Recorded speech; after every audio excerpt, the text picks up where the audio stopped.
ऐसी भूमि की संतानों को भी कांग्रेस ने छलने में कोई कसर नहीं छोड़ी है। यहां के वीरों को वन रैंक वन पेंशन के मुद्दे पर कांग्रेस ने दशकों तक अटकाया, भटकाया, लटकाया और खूब तरसाया। ये भूमि गुरु खेमचंद प्रकाश जी की जन्मभूमि और गुरु नानक देव जी की तपोभूमि है। लेकिन कांग्रेस के राज में इस भूमि पर ईश्वर का नाम लेना भी मुश्किल हो गया है। एक तरफ भाजपा है जो करतारपुर साहिब कॉरिडोर बनवाती है, एक तरफा भाजपा है जो अफगानिस्तान से गुरु ग्रंथ साहिब के स्वरूपों को सम्मान के साथ भारत लाती है। वहीं दूसरी तरफ कांग्रेस है जो अपने राज में यहां शोभा यात्राएं तक निकलने नहीं देती। कांग्रेस देवी देवताओं की यात्राओं पर तो रोक लगाती देती है, लेकिन आतंकी संगठन पीएफआई की रैलियों को बढ़ावा देती है। राजस्थान की संस्कृति की रक्षा के लिए यहां से कांग्रेस सरकार को हटाना बहुत जरूरी है। हटाओगे? पक्का हटाओगे? चुन चुन करके साफ करोगे? पूरी ताकत से बताओ तो पता चले, करोगे साफ? देखिए, अभी अभी दिवाली गई है। हमारी माताएं बहनें 24 घंटे घर में मेहनत करके घर को साफ सुथरा रखती है ना? रखती है ना? लेकिन दिवाली के दिनों में वो घर के हर कोने को साफ करती है। किसी कोने में भी बारीक जगह होगी उसकी भी सफाई करती है। क्यों? दिवाली आई है। ये चुनाव भी ऐसी दिवाली है कि हमें हर कोने से कांग्रेस को साफ करना है। जैसे माताएं बहनें दिवाली में घर साफ करती है ना, वैसे हमारे सभी क्षेत्रों में से कांग्रेस की सफाई किए बिना चारा नहीं है भाई। और ये मिजाज जो है, आप सफाई करोगे पक्की? हर पोलिंग बूथ में सफाई करोगे? हर कोने से सफाई होगी? और इसी के कारण राजस्थान के जन जन की है यही पुकार, आ रही भाजपा सरकार। आजकल पूरा देश क्रिकेट के जोश से भरा हुआ है। क्रिकेट में बैट्समैन आता है और अपनी टीम के लिए रन बनाता है, लेकिन कांग्रेस वालों में ऐसा झगड़ा है कि रन बनाना तो दूर, ये लोग एक दूसरे को रन आउट करने में लगे हैं। कांग्रेस सरकार के 5 साल एक दूसरे को रन आउट करने में बीत गए। जो बचे हैं वो महिलाओं और अन्य मुद्दों पर गलत बयान देकर हिट विकेट किए जा रहे हैं, हिट विकेट हुए जा रहे हैं। और बाकी जो है वो पैसे लेकर, रिश्वत लेकर मैच फिक्सिंग कर लेते हैं और कुछ काम नहीं करते। जब इनकी टीम ही इतनी खराब है तो ये क्या रन बनाएंगे और आपका क्या काम करेंगे। भाइयों बहनों,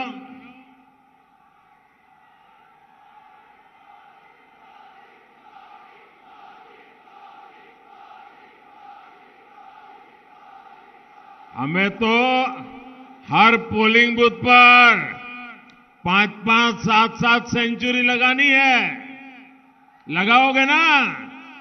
हर पोलिंग बूथ पर 5-5, 7-7 सेंचुरी। वादा? ये आपकी गारंटी है? अच्छा, आज क्रिकेट का इतना बड़ा जलसा हो रहा है, पूरी दुनिया की नजर हमारी तरफ है। आप एक काम करोगे? करोगे? आपका मोबाइल फोन निकालिए, उसकी फ्लैश लाइट चालू कीजिए और भारत की टीम को शुभकामनाएं दीजिए। भारत माता की। अपनी फ्लैश लाइट चलाइए सब लोग। भारत माता की, भारत माता की। हर एक के मोबाइल की फ्लैश लाइट हमारे देश की टीम को विजेता बनाने के लिए शुभकामनाएं। भारत माता की, भारत माता की, भारत माता की। बहुत बहुत धन्यवाद साथियों। अब हाथ नीचे रखिए। हिंदुस्तान जीतेगा। हाथ हिंदुस्तान रखिए। आप बीजेपी को चुनेंगे तो हम ये जो राजस्थान में भ्रष्टाचारियों की टीम है ना, ये सभी भ्रष्टाचारियों को आउट कर देंगे। और बीजेपी विकास का स्कोर तेजी से बनाएगी। और जीत किसकी होगी? जीत राजस्थान की होगी। जीत राजस्थान के भविष्य की होगी। जीत राजस्थान के माताओं, बहनों, किसानों, युवाओं की होगी। मेरे परिवारजनों, आज भारत एक नई बुलंदी की तरफ जा रहा है। भारत हर मैदान में नए रिकॉर्ड, नई उपलब्धियां लेकर के आगे बढ़ रहा है। बहुत ही जल्द भारत दुनिया की तीसरी बड़ी आर्थिक ताकत बनने जा रहा है। और इसका यश आपका है, आपके एक फैसले का है, आपके एक वोट का है। वो कांग्रेस जितने अपने 10 सालों में सिर्फ घोटाले किए, भारत को पूरी दुनिया में बदनाम किया, उसको आपने 2014 में अपने वोट से बाहर किया। आज भारत के हर नौजवान को पता है कि देश की सरकार उसके साथ खड़ी है। इसलिए वो हर फील्ड में शानदार प्रदर्शन कर रहा है। कर रहा है कि नहीं कर रहा है? देश का नौजवान आगे बढ़ रहा है कि नहीं बढ़ रहा है? भारत के नौजवानों ने 10 वर्षों में लगभग 1 लाख नए स्टार्टअप बनाए हैं। मेड इन इंडिया का लोहा पूरी दुनिया मान रही है। डिजिटल इंडिया अभियान से जो सिस्टम भारत में बना है, वैसा सिस्टम दुनिया में कहीं भी नहीं है। भारत ने चंद्रयान का कमाल करके दुनिया को चकित कर दिया है। भारत ने जितना भव्य G20 का आयोजन किया, वैसा इतिहास में पहले कभी नहीं हुआ। भारत ने कोरोना का टीका बनाकर दुनिया के करोड़ों लोगों की जान बचाई। हमारे वैज्ञानिकों ने किसानों के लिए नैनो यूरिया बनाया है। एक बोरी यूरिया का काम सिर्फ एक बोतल नैनो यूरिया करेगी। कोई भी क्षेत्र लीजिए, भारत कमाल कर रहा है। चारों तरफ उत्साह है, आत्मविश्वास है कि साल 2047 तक हम भारत को विकसित भारत बनाकर रहेंगे। यही विश्वास मैं यहां राजस्थान के कोने कोने में भी देख रहा हूं। पूरा राजस्थान भारत के भविष्य के लिए, अपने भविष्य के लिए वोट डालने जा रहा है। इसलिए आपको याद रखना है, इतिहास के इतने अहम मोड़ पर कांग्रेस सरकार से जितना बच के रहे, राजस्थान को से उसको जितना दूर रखे, उतना ही आपका भविष्य सुनिश्चित है। कांग्रेस और विकास एक दूसरे के दुश्मन थे और दुश्मन रहेंगे। मेरे परिजनों, कांग्रेस के होने का मतलब क्या है, ये राजस्थान से बेहतर कौन जानता है। व्यापारी दुकानदार को चाहिए कि रोज दुकान खुले, लोग शांति से आए जाए, खरीदी करें। मजदूर को चाहिए कि उसे हर दिन काम मिलता रहे। किसान को चाहिए उसे खाद पानी मिलता रहे। घर परिवार को चाहिए कि उसके बेटा बेटी कहीं गए तो सुरक्षित लौट के आ जाए।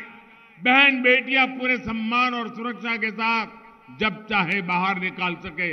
लेकिन अफसोस, इन सब में कांग्रेस की सरकार बुरी तरह से फेल रही है। गुंडागर्दी, दंगे और महिलाओं दलितों पर अत्याचार में राजस्थान को कांग्रेस ने देश में अग्रणी बना दिया। ऊपर से कांग्रेस की मानसिकता देखिए, एक मंत्री जो बहनों बेटियों पर हुए अत्याचार को ये कहकर सरेआम जायज ठहराता है कि ये मर्दों का प्रदेश है। मुझे बताइए, ये राजस्थान के मर्दों का अपमान है कि नहीं है? ये राजस्थान की मर्दानगी का अपमान है कि नहीं है? वीर पुत्रों को जन्म देने वाली वीर माताओं का अपमान है कि नहीं है? क्या दुनिया में कोई भी ऐसे पाप अत्याचार करने वालों को मर्द कहेगा क्या? ये कांग्रेस के मंत्री बेशर्मी के साथ कहे कि महिलाओं पर बलात्कार इसलिए हो रहा है कि तो मर्दों का प्रदेश है। अरे मर्द कभी ये पाप नहीं करते, वो तो बेटियों के चरित्र की रक्षा के लिए अपना सर कटवा देते हैं, मर्द जीवन खपा देते हैं। आप मुझे बताइए, ये मर्दों का अपमान करने वाली कांग्रेस सरकार को जाना चाहिए कि नहीं जाना चाहिए? वीर माताओं को अपमानित करने वाली कांग्रेस जानी चाहिए कि नहीं जानी चाहिए? हर गली मोहल्ले से साफ होनी चाहिए कि नहीं होनी चाहिए? कायदे से तो उसको उसी दिन मंत्रिमंडल से बाहर कर देना चाहिए था, लेकिन उसका मंत्री पद भी सुरक्षित रहा और बड़ी बेशर्मी के साथ उसे चुनाव का टिकट भी दे दिया गया। इसका मतलब ये दिल्ली वालों की कुछ ऐसी खबर इसके पास है कि पूरा दिल्ली भी उससे डरता है, राजस्थान कांग्रेस भी डरती है, और इसलिए वो नाचते कहे ऐसे नाचो, दिल्ली के कांग्रेस के नेताओं को भी वो नचाता रहता है। और इसलिए इतनी बड़ी गंदी बात बोलने के बावजूद भी वो टिकट लेकर के आया और आज चुनाव लड़ रहा है। मेरे परिवारजनों, कांग्रेस के लूट के लाइसेंस की पूरी कहानी लाल डायरी में दर्ज है।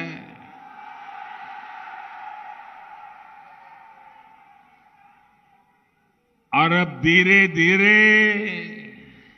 हल्के हल्के लाल डायरी के पन्ने खुलने लगे हैं। इधर लाल डायरी का पन्ना खुलता है, गहलोत जी का फ्यूज उड़ जाता है। जादूगर की जादूगरी लाल डायरी में दिखने लगी है। मेरे प्यारे राजस्थान के भाइयों बहनों, आपने खूब मेहनत करके अपने बच्चों को पढ़ाया। युवाओं ने भी खूब मेहनत की, परीक्षा दी, लेकिन कांग्रेस के पेपर लीक माफिया ने लाखों रुपयों में युवाओं का भविष्य बेच दिया। आप मुझे बताइए, राजस्थान के बेटे बेटियों का भविष्य बाजार में अगर बिकता है तो ऐसी कांग्रेस को सजा देना जरूरी है कि नहीं है? ऐसी कांग्रेस को सजा दोगे क्या? पूरी ताकत से सजा दोगे क्या? साथियों, कांग्रेस ने हमारे किसानों तक को नहीं छोड़ा। पहले कोरोना और फिर रूस यूक्रेन युद्ध के कारण दुनिया में खाद में कमी आई। यूरिया की कीमतें, फर्टिलाइजर की कीमतें कई गुना बढ़ गई, बेतहा बढ़ गई। लेकिन भारत के किसानों को हमने खाद की कमी नहीं आने दी। यही नहीं, यूरिया की जो बोरी, ये मैं आंकड़ा बोलता हूं, याद रखोगे आप? जरा बताइए, याद रखोगे? मैं एक आंकड़ा बताता हूं, याद रखोगे? यह आंकड़ा हर किसान को बताओगे? इतना काम करोगे आप? पूरी दुनिया में यूरिया की एक बोरी, एक बोरा, जो भी आप कहते हो, वो करीब करीब 3,000 रुपए में बिकता है। कितने में? जरा जोर से बोलिए, कितने में? कितने में बिकता है? वही यूरिया, उतना ही यूरिया हम हिंदुस्तान में किसानों को 300 से भी कम कीमत में दे रहे हैं। दुनिया को कितने में मिलता है? दुनिया को कितने में मिलता है? हम कितने में देते हैं? इतना सारा बोझ सरकार उठाती है ताकि मेरे किसानों पर कोई बोझ न पड़े। लेकिन यहां की कांग्रेस सरकार ने इसमें भी आपको लूट लिया। आपके फर्टिलाइजर में भी कांग्रेस ने घोटाला किया और किसान खाद के दाने दाने के लिए तरसते रहे। साथियों, कांग्रेस किसानों को भी लूट रही है, वहीं राजस्थान भाजपा ने पीएम किसान सम्मान निधि को डबल करने का संकल्प लिया है। यानी 3 दिसंबर के बाद भाजपा सरकार बनते ही राजस्थान के 80 लाख किसानों के बैंक खाते में हर वर्ष 12,000 रुपया जमा होंगे।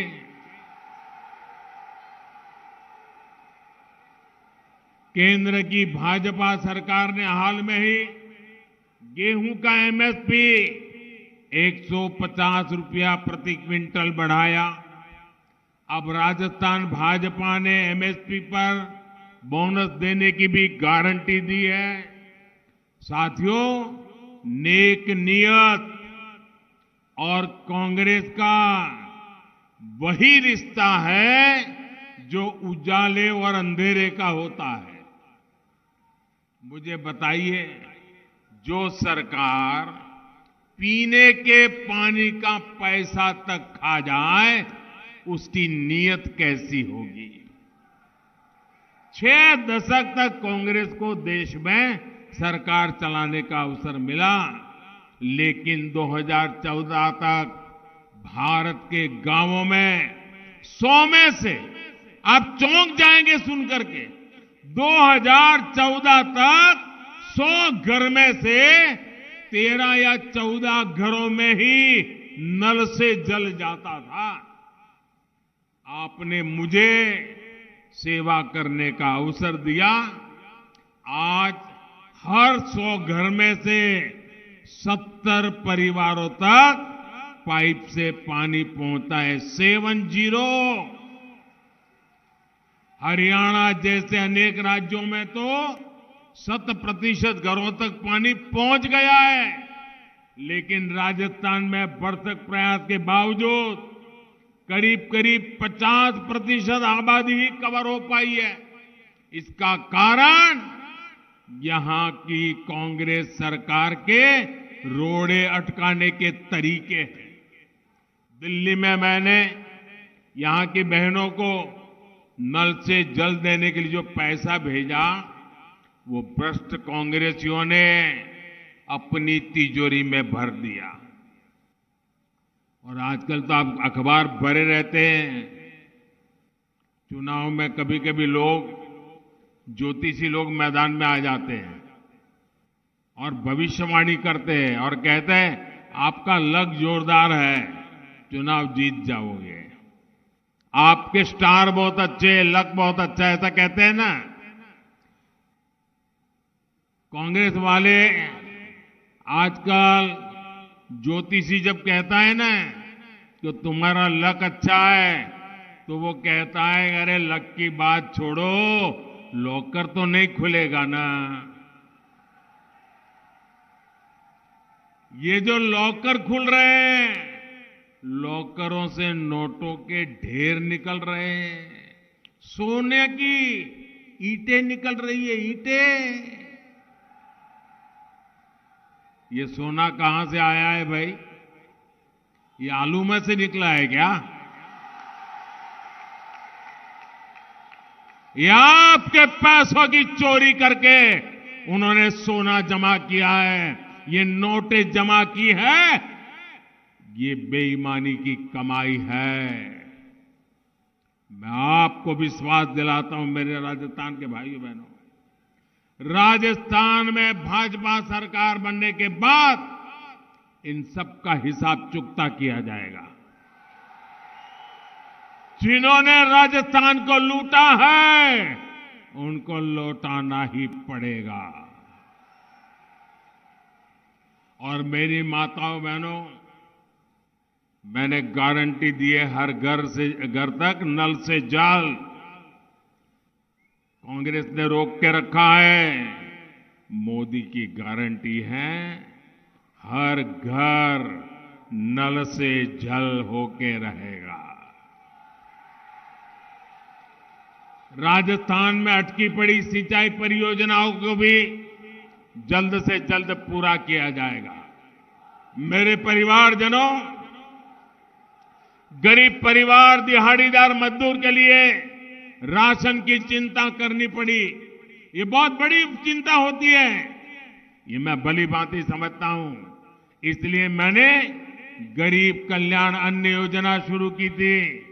मुफ्त राशन की योजना ये दिसंबर में पूरी होने वाली थी, लेकिन ये आपका बेटा आपकी चिंता करता है और मोदी ने संकल्प लिया है कि गरीब को मुफ्त राशन की योजना को मैं 5 साल और बढ़ा दूंगा। मेरे परिवारजनों, कांग्रेस के कुशासन के कारण यहां महंगाई और बेरोजगारी भी बेलगाम हो गई है।